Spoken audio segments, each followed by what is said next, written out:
I'm 67 years old, and this is the story of how I learned that the most dangerous man in any room is the one everyone decided didn't matter. My son's rehearsal dinner was held at a restaurant called Harrington's, the kind of place where the menus have no prices and the waitstaff wear ties. His fiance's family had chosen it. They'd made that clear. Everything about that evening had been chosen by them, arranged by them, paid for by them, and I was tolerated the way you tolerate a small smudge on an otherwise clean window. I drove myself there in my '09 Ford F-150. It had a crack in the windshield I'd been meaning to fix since February.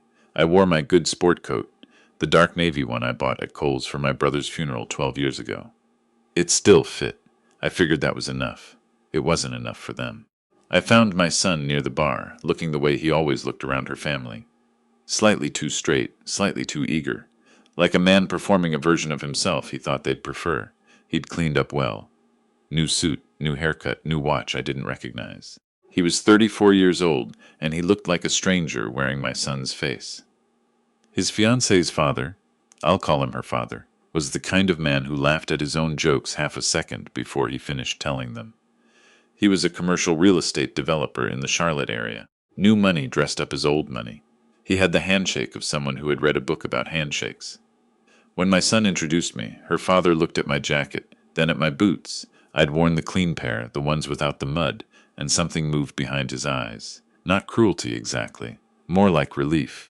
The kind of relief a man feels when he confirms a suspicion. "So you're the father," he said. "My son-in-law tells me you're in, what was it? Waste management. I ran an independent hauling and recycling operation for 31 years. At its peak, we had contracts with 4 counties and a processing facility outside of Gastonia. But I said, that's right, waste management." He nodded slowly, like I'd confirmed something. "Good, honest work," he said, in the tone people use when they mean the opposite. His wife was worse. She didn't bother with pleasantries. She assessed me the way a woman assesses a couch she's about to tell the movers to leave on the curb, then turned to her daughter and said, loud enough for the table to hear, "He came in that truck out front? The one with the—" and she made a small gesture near her face that I understood meant the cracked windshield, and they both laughed. Not cruelly, socially, the way people laugh at things that are simply beneath consideration. My son looked at the floor. I ate my dinner. The salmon was excellent. I had 2 glasses of a Chardonnay that cost more per glass than I'd paid for the sport coat. I listened to her father give a toast about his daughter's future that mentioned my son twice, and his own investment in their new home 3 times. I clapped when everyone clapped. On the drive home, I called my daughter. I have a daughter too, 2 years older than my son, lives up in Asheville with her husband and my 2 grandkids. She asked me how it went. Fine, I said. That it went fine. The salmon was good. She was quiet for a moment. Did they do the thing? I didn't answer right away. Outside the window, the highway stretched flat and dark through the Carolina night. The crack in my windshield caught the light of an overpass and split it into 2. They did a version of the thing, I said. She said some words about those people that I won't repeat here. Then she said, "You don't have to go to the wedding, you know." "He's my son," I said. "I'm going." The wedding was on a Saturday in late September. The venue was a converted textile mill in the south end of Charlotte. Exposed brick, Edison bulbs, a catering package that started at $12,000. I know that because my son had told me, quietly, that he was worried about his half of it. He'd asked me once, carefully, if I might be able to help. I told him I'd see what I could do. He didn't ask again. Her father had stepped in. Of course he had. I arrived early. I sat in the back row on the groom's side, which held about 30 people. The bride's side held closer to 150. Her family was large, connected, present in the way that families are when they've never had reason to shrink. I recognized some of my son's friends near the front. They'd turned to say hello when I came in, which I appreciated. The ceremony was beautiful.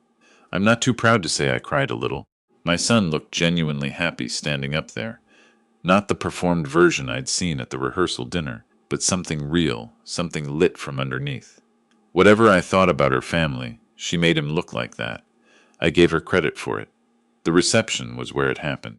They had placed me at a table near the entrance to the kitchen. Table 11. I know because there was a small numbered card in a brass holder in the center. Table 11 was not near the dance floor, not near the head table, not near the bar. It was near the kitchen door, which swung open every 4 minutes, releasing a gust of warm, garlic-scented air. My table mates were a retired couple from my son's mother's side. Good people, a little hard of hearing, and two of his college friends I'd met once at a graduation. Her father's table was table 1. I didn't say anything about it. I got a bourbon from the bar, and I watched my son dance with his new wife, and I was happy for him in the way that happiness and grief can occupy the same moment in your chest if you've lived long enough to let them. It was during dinner that her father gave his speech. He was a good speaker, I'll give him that. He had a microphone and he knew how to use it. He talked about his daughter's childhood, her strength, her ambition. He talked about welcoming my son into their family, as much as we can call it that, he said, with a smile that told the room it was a joke but landed with a weight that told me it wasn't. Then he said this. I'm going to say it plainly because softening it would be dishonest. He said, "We all want our children to do well, don't we? We all want to know that the people they choose come from good stock." He paused for effect. Some families give their children connections, education, opportunity. Another pause. Others give their children character. He smiled again. We can work with character. The room laughed, 180 people laughing. I was looking at my son when it happened. I saw his jaw tighten. I saw his hand find his wife's hand under the table and hold it. I saw him look just once in my direction, and I saw what was in his eyes. It was not embarrassment. It was shame. And the shame was not about me. It was about himself, for sitting there and saying nothing. That distinction mattered to me. I had 3 choices. I could stand up and say something. I could walk out.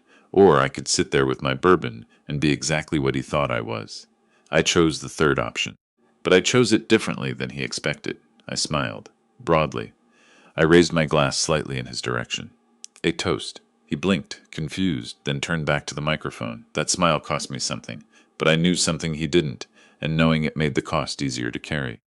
What he didn't know, what my son didn't fully know, though I'd tried to tell him once and he hadn't pressed me on it, was what I'd built in the 31 years since I started with one used truck and a handshake agreement with a property manager in Cabarrus County. I did not come from money. My father worked the line at a textile plant until it closed, then drove a school bus until he couldn't anymore. My mother cleaned houses. When I was 19, I bought a used 1979 International truck from a man who was losing his hauling license. I had $940 in a coffee can. The truck cost $800. I kept the rest for fuel. I built slowly. I made decisions that looked like mistakes to people watching from the outside. I drove the routes myself for 6 years before I hired my first permanent driver. I lived in a small house in Concord, and I kept my overhead low, and I said no to the flashy contracts that would have stretched me thin. I watched other small operators expand too fast and fold. I did not fold. By the time I turned 50, I had a fleet, a processing facility, and ownership stakes in 3 real estate parcels along highway corridors that I'd taken as partial payment from clients who couldn't pay cash during the 2008 downturn. Those parcels were worth considerably more now than anyone who looked at my truck or my jacket would have guessed. I had also, 12 years prior, made a modest investment, $50,000, which was not modest to me at the time, in a regional logistics startup founded by a college friend of my daughter's. I had done it as a favor. The company had been acquired 4 years ago by a national freight operator.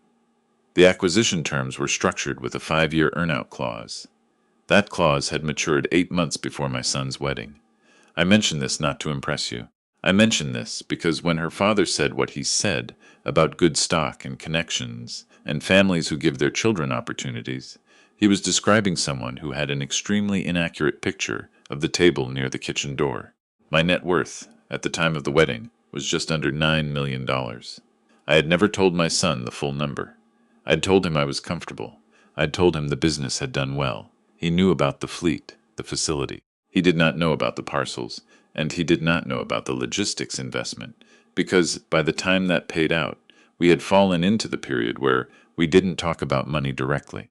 I think he'd assumed I was doing fine, the way you assume your parents are fine, because the alternative requires a conversation nobody wants to initiate. I should have had that conversation years earlier. That's on me.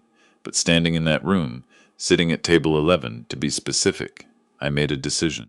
Not an angry decision, a clear one. I pulled out my phone and I sent a text to my attorney. Just 2 words. He'd been waiting for it. He knew what it meant.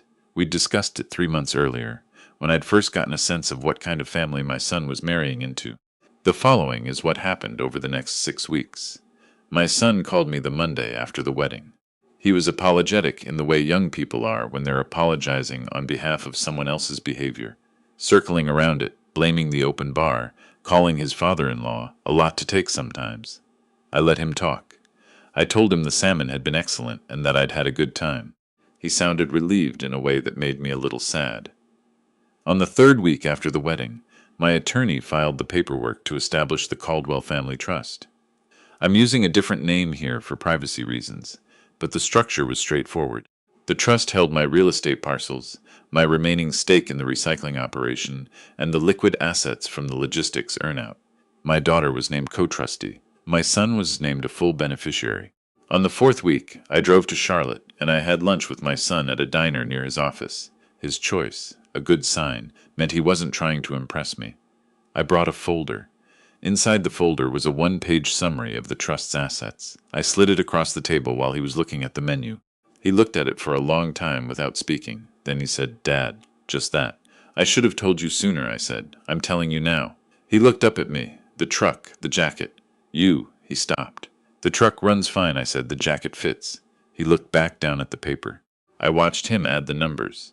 I watched the adding reach its conclusion. I watched his face do several things in a short period of time. "Does she know?" he said. He meant his wife. "She will when you tell her," I said. "That's your business. I'm not telling you what to do with any of this." "That's not why I'm showing you." "Then why?" I looked at him across the table. He was my son.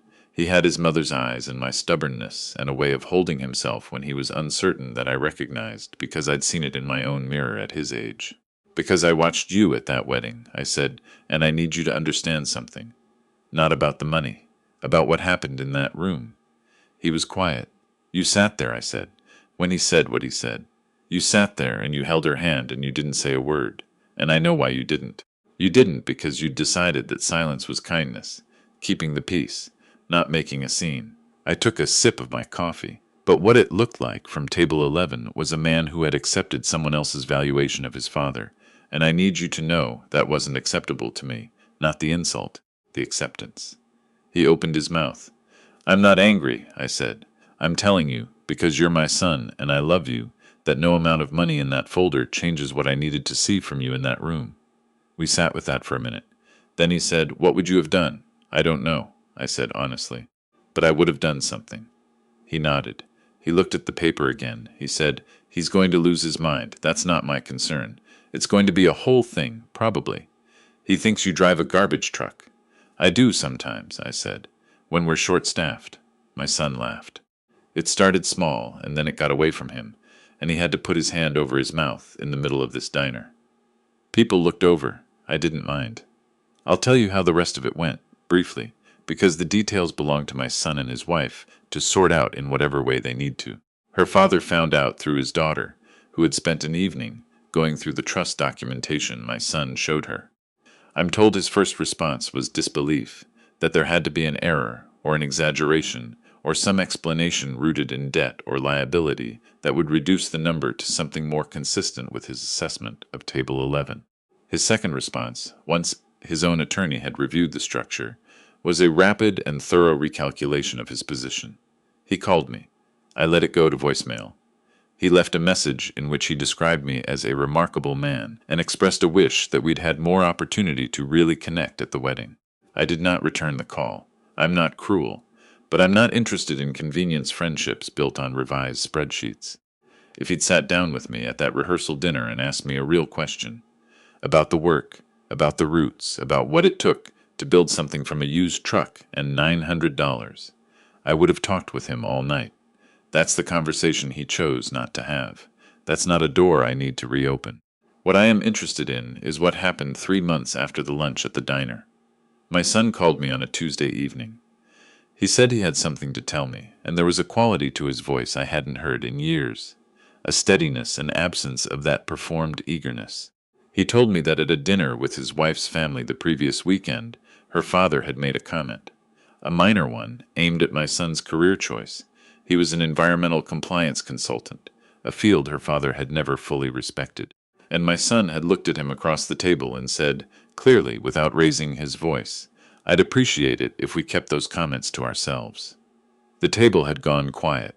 His wife had looked at him, her father had looked at him, and then her father had nodded and said, "Fair enough," and moved on. My son told me this story, and when he was done, there was a silence on the phone between us. "Good," I said. "I thought about what you said at the diner. I know. Don't think I would have done it before," he said. "I know that too." He asked me if I wanted to come up to Charlotte the following weekend for dinner. Just us, his wife, maybe my daughter and her husband if they could make the drive. Nothing fancy. He'd cook. I said yes. I hung up the phone and I sat on my porch in the dark for a while. The night was cold the way October gets in the Piedmont, clear and dry and still, with that particular silence that settles over the county when the summer insects have stopped and the winter birds haven't arrived yet. I am 67 years old. I have built things and driven routes and made quiet decisions in empty rooms that nobody witnessed. I have worn the same sport coat to a dozen occasions, and I have sat at table 11 and smiled and held my tongue and known what I knew. I am not interested in being recognized. I never was. But I am deeply interested in my son becoming the kind of man who looks someone in the eye and says, "That's not how we speak to each other here." That, in the end, is the only inheritance that actually matters. The folder was just paperwork. The man across that dinner table, holding his ground, calm, clear, not performing anything, that was mine.